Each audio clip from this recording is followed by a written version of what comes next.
Welcome to my Instagram Wednesday question and answers. Our first question is, your reaction if somebody calls you a dog dad?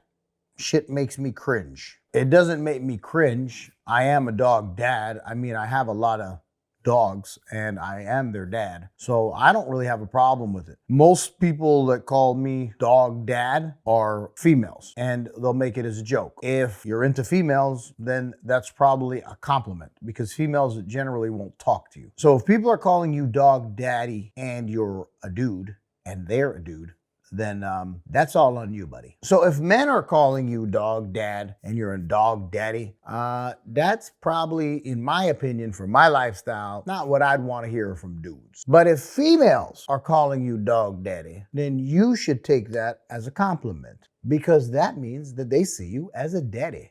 And that's not a bad thing all the time. So if a female calls you dog daddy or you're a dog dad, I would take that as a compliment. And that might be an invitation to being a real daddy. I have no problem being a dog dad. And guess what? Guess what's the best part about being a dog dad? You're like instant cereal. Just add water and boom, you got a breakfast. Guess what with me? You add a lady and you got a whole family, baby. You know what I'm saying? So ain't really a bad thing, brother. A lot of ladies looking for a family right now. Is the opossum dead, or is it just playing dead? It's been there for a few days, so I'm guessing, unfortunately, it is dead. Why is it so common for dog trainers to train dogs with German commands? Germany is where a lot of the dog sports originate from. So a lot of people follow the commands from the German language because they think, okay, it sounds more professional. It sounds more like what they're supposed to. The other idea is that the dog doesn't understand that language. So if you're speaking to yourself or your girlfriend or whatever, and you're like, sit down or whatever, the dog's not doing the behavior. Makes sense to a certain extent. As you train dogs, you realize it doesn't really work like that. But it's nice to have a command or dogs in different commands, different languages, so then you can communicate with them. For me, for instance, if I have 5 dogs on the yard, I could say Platz to one and he downs and everybody else doesn't know what that means. So they're just doing their thing. Or I could say sit. So it's nice to have a different language because now you know when you say that command, it only means that. The problem is when stress kicks in, sometimes people go back to their normal language. So it depends on what happens. People aren't thinking about their German. They're like, oh my God, or they're speaking their native tongue. So that's what happens when real stress kicks in. I've seen it happen because I do test dogs. And generally when I'm finished training a dog for personal protection, I will test them with the client and the client doesn't know when and where, or they have an idea, but they don't know how. And when stress kicks in, they're all over the place. That's what I need to see because I need to fix these problems and get them comfortable with dealing with the dog and handling the dog when this happens. So that's where the negatives of a secondary language of commands will lie. The other negative about using a secondary language is there is people that are going to criticize you for your pronunciation. So that's another part of using another language. You still do same technique to stop biting from your YouTube videos?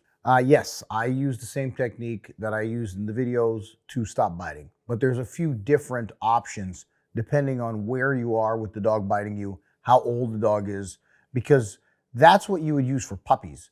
On a bigger dog, I would use it, but I don't know you and your dog, so I won't tell you to do that because some dogs will bite your ass for doing that shit. For puppies, it's okay because you can handle it. They can learn really fast. This is where they're learning what they can bite, what they can't. So if they're nibbling on you and you correct them like this in the beginning and you do it with enough pressure, they will respond. I've never really had a dog that doesn't. That's not the only technique you would use for biting or nipping, but this is definitely the first technique that I would use. 2.5-year pit, too old to neuter? I didn't want to, but a lot of rental agencies need proof. No, that's probably the perfect age to neuter while being safe, in my opinion. I'm not a vet, I'm not a doctor, so that's just my opinion. If you don't want to, maybe you can get a vet to write up something that's, maybe not too straight, if you know what I mean. But I don't think it's a bad idea because the dog is 2.5, so he's already grown. He's done a lot of his development, and I think you'll be fine.